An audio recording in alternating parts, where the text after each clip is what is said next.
Жаңа тақырып нақты сандар. Сабақтың мақсаты нақты сандармен танысып, рационал және иррационал сандарды ажырата білеміз. Осы уақытқа дейін біз бірнеше сандар түрімен таныс болдық. Ең алдымен натурал сандар. Натурал сандар дегеніміз заттарды санауға қажет ететін сандар. Мысалы, 1, 2, 3, 4, 5, 6, сөйтіп плюс шексіздікке дейін.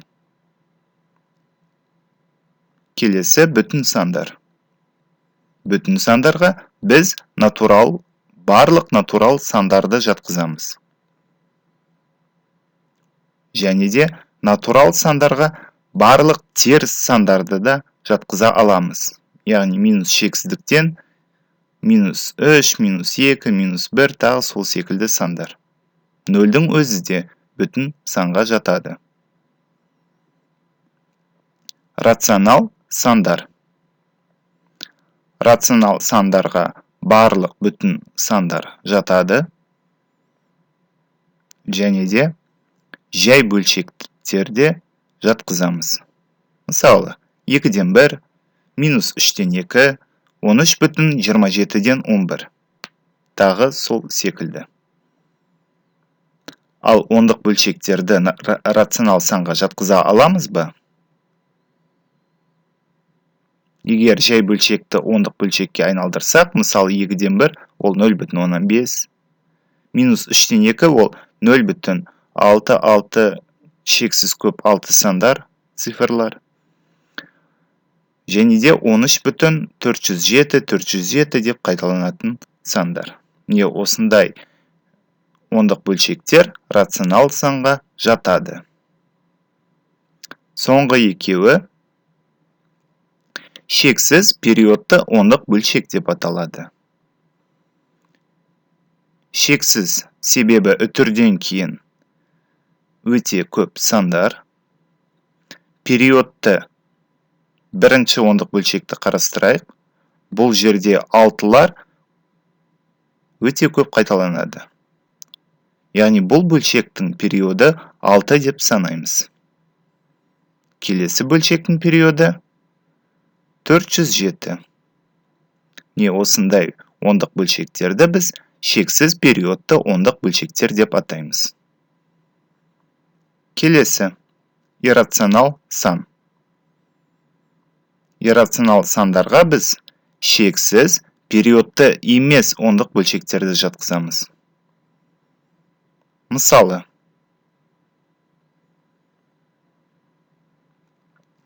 яғни үтірден кейін бізде сандар шексіз периодты емес болып жазылу қажет. Оларға қоса түбірасты 2, түбірасты 5, тағы сол секілді сандарды да жатқызамыз. Олармен біз келесі сабақтарда таныс боламыз. Пи саны да иррационал санға жатады. Сонымен, сабақтың тақырыбы нақты сандар. Сіздердің алдарыңызға тұрған және танысып кеткен сандардың барлығы нақты сандар деп аталады. Нақты сандар рационал және иррационал сан болып бөлінеді. Рационал санның ішінде бүтін сандар бар, бүтін сандардың ішінде натурал сандар бар. Нақты сандарды біз қысқаша латынның бас R әрпімен белгілейміз. Иррационал санды бас I әрпімен, рационалды Q әрпімен, бүтін санды Z, натурал санды N әрпімен белгілейміз.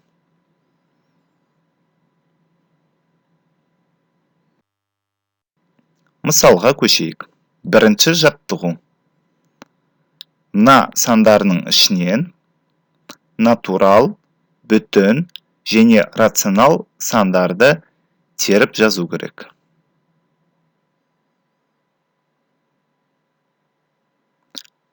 Натурал сандар.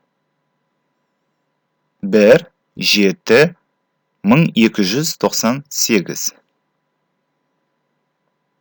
Бүтін сандарды теріп жазайық.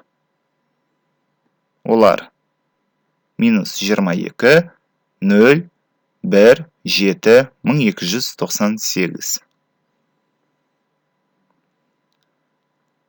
Рационал санға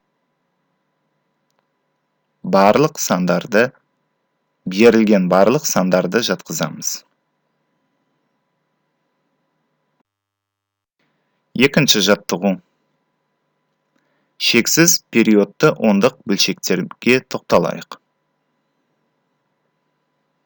Мысалы, 5,06666 шексіз көп жазылған ондық бөлшек берілсін.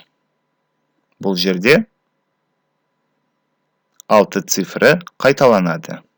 Яғни бұндай ондық бөлшекті біз қысқаша 5,0 жақшаның ішінде 6 деп жазуға болады. Яғни периодын біз жақшаның ішінде көрсетіп қойдық.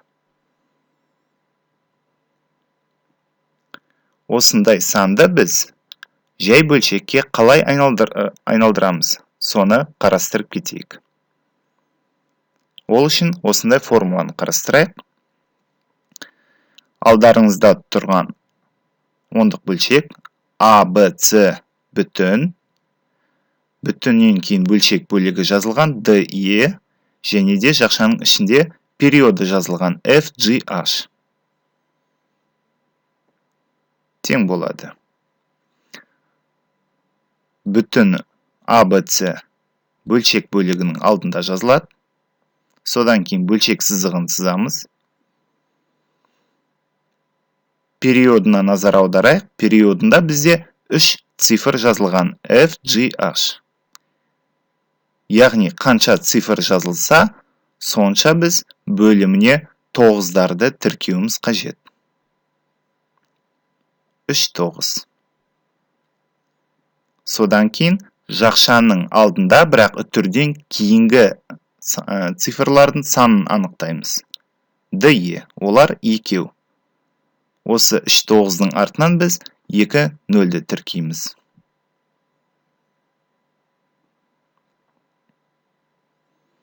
Алымына жазатын санды анықтайық.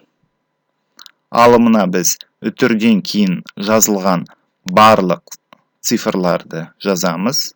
Сан ретінде D, E, F, G, H және азайту жақшаның алдында, бірақ үтірден кейінгі саннан D, E. Міне осындай формула. Енді 5,0 периоды 6 санын жай бөлшекке айналдырайық. Тең болады. 5,0 бөлшек сызық. Бөлшектің бөліміне 9 және қанша 0 жазылатын анықтайық. Жақшаның ішінде бір цифр тұр, яғни 1,9 жазылады. Жақшаның алдында, бірақ үтірден кейін бір цифр жазылған, яғни 9-дан кейін 1,0 қоямыз. Үтірден кейінгі сандарды анықтайық. Санды 0,6. Яғни алымына біз сол санды қойымыз қажет. 0-дің қажеті жоқ, бізде жай ғана 6 саны болады.